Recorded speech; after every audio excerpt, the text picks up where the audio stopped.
American Veterans of Igbo Descent, AVID, has strongly condemned recent statements by Nigeria's National Security Advisor, Naira Ribadu, for his public attacks against the indigenous people of Biafra, known as IPOB, and the Eastern Security Network, ESN. In a statement signed by its president, Chief Dr. Sylvester Onya, AVID describes Ribadu's remarks as hate speech, incitement, and an abuse of office.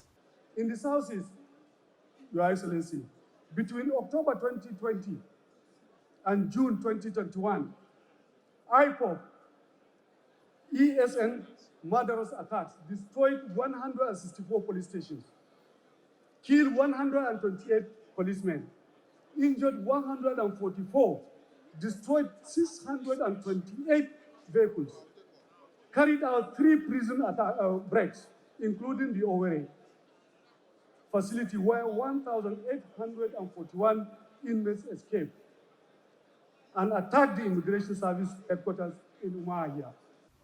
The group argues that these comments interfere with the ongoing trial of IPOB leader Mazi Nnamdikanu and undermine the independence of the judiciary. AVID accuses Ribadu and the Nigerian government of hypocrisy, pointing to their failure to address terrorism, banditry, and violence in northern Nigeria while unfairly targeting IPOB, an organization that has not been convicted of terrorism.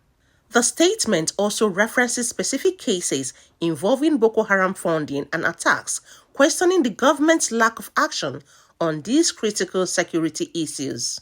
AVID asserts that IPOB's advocacy for self-determination is not terrorism.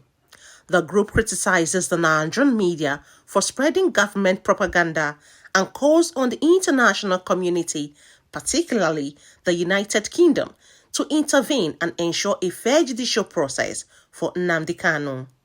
AVID calls for an immediate halt to Kanu's trial until judicial independence is guaranteed and wants Naira Ribadu to cease interfering with the legal process.